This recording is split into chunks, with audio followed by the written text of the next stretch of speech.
मुसीबत में अगर मदद मांगो तो सोच कर मांगना, क्योंकि मुसीबत थोड़ी देर की होती है, एहसान जिंदगी भर का। नमस्कार दोस्तों, कहानी के वृतांत में मैं अनु आप सभी का स्वागत करती हूँ। आज की कहानी है पंछी बोला चार पहर। पुराने समय की बात है। एक राजा था, वह बड़ा समझदार था और हर नई बात को जानने का इच्छुक रहता था। उसके महल में आंगन में एक बकुड़ी का पेड़ था। रात को रोज नियम से एक पक्षी उस पेड़ पर आकर बैठता और रात के चारों पहरों के लिए अलग अलग चार तरह की बातें कहा करता। पहले पहर में कहता, किसमुख दूध पिलाऊं, किसमुख दूध पिलाऊं। दूसरा पहर लगते बोलता, ऐसा कहूँ न दीक, ऐसा कहूँ न दीक। जब तीसरा पहर आता तो कहने लगता, अब हम करबू का, अब हम करबू का। चौथा पहर शुरू होता तो कहता, सब बब्बन मर जाए, सब बब्बन मर जाए।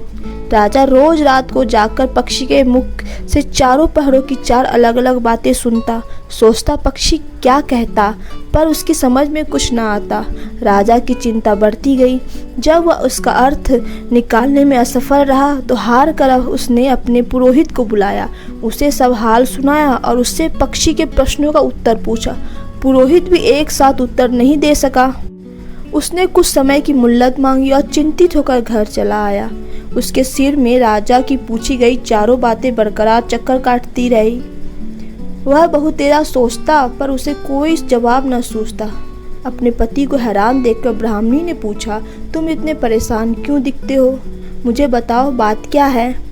ब्राह्मण ने कहा, क्या बताऊं, एक बड़ी ही कठिन समस्या मेरे सामने आ खड़ी हुई है। राजा के महल का जो आंगन है वहाँ रोज रात को एक पक्षी आता है और चारों पहरों में नियत नियम से चार अलग अलग बातें करता है। राजा पक्षी की उन बातों का मतलब नहीं समझा तो उसने मुझसे उनका मतलब पूछा, पर पक्षी की पहेलियाँ मेरी समझ में नहीं आती। राजा को जाकर क्या जवाब दूँ? बस इसी उधेड़ बुन में मैं हूँ। ब्राह्मणी बोली, पक्षी कहता क्या है, जरा मुझे तो सुनाओ। ब्राह्मण ने चारों पहरों की चारों बातें कह सुनाई। सुनकर ब्राह्मणी बोली, वाह, यह कौन कठिन बात है, इनका उत्तर तो मैं दे सकती हूँ। चिंता मत करो, जाओ राजा से जाकर कह दो कि पक्षी की बातों का मतलब मैं बताऊंगी। ब्राह्मण राजा के महल में गया और बोला, महाराज, आप जो पक्षी के प्रश्नों के उत्तर जानना चाहते हैं उनको मेरी स्त्री बता सकती है। पुरोहित की बात सुनकर राजा ने उसकी स्त्री को बुलाने के लिए पालकी भेजी। ब्राह्मणी आ गई। राजा रानी ने उसे आदर से बिठाया। रात हुई तो पहले पहर पक्षी बोला, किस मुख दूध पिलाऊं, किस मुख दूध पिलाऊं। राजा ने कहा, पंडितानी सुन रही हो पक्षी क्या बोलता है? वह बोली, हाँ महाराज, सुन रही हूँ। वह अधकट बात कहता है। राजा ने पूछा, अधकट बात कैसी? पंडितानी ने उत्तर दिया, राजन सुनो, पूरी बात इस प्रकार है। लंका में रावण भयो 20 भुजा 10 शीस, माता ओ की जा कहे, किस मुख दूध पिलाऊं, किस मुख दूध पिलाऊं। लंका में रावण ने जन्म लिया है, उसकी 20 भुजाएं और 10 शीस है। उसकी माता कहती है कि उसे उसके कौन से मुख से दूध पिलाऊं। राजा बोला, बहुत ठीक, बहुत ठीक, तुमने सही अर्थ लगा लिया। दूसरा पहर हुआ तो पक्षी कहने लगा, ऐसा कहूँ न दीक, ऐसा कहूँ न दीक। राजा बोला, पंडिताइन, इसका अर्थ क्या है?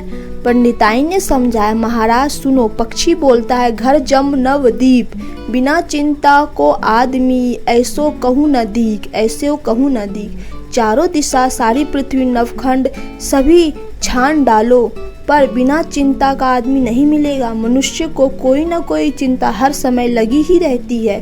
कहिए महाराज, सच है या नहीं? राजा बोला, तुम ठीक कहती हो। तीसरा पहर लगा तो पक्षी ने रोज की तरह अपनी बात को दोहराया, अब हम करबू का, अब हम करबू का। ब्राह्मणी राजा से बोली, महाराज इसका मर्म भी है, मैं आपको बतला देती हूँ, सुनिए। 5 वर्ष की कन्या 60 डई बिहा, बैठी करम बिसूरती, अब हम करबू का, अब हम करबू का।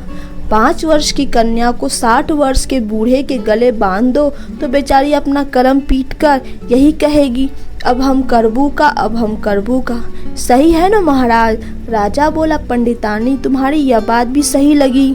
चौथा पहर हुआ तो पक्षी ने चोंच खोली, सब बब्बन मर जाए, सब बब्बन मर जाए। तभी राजा ने ब्राह्मणी से कहा, सुनो पंडिताइन, पक्षी जो कुछ कह रहा है क्या वह उचित है? ब्राह्मणी मुस्कुराई और कहने लगी, महाराज मैंने पहले ही कहा है कि पक्षी अटकड़ बात कहता है।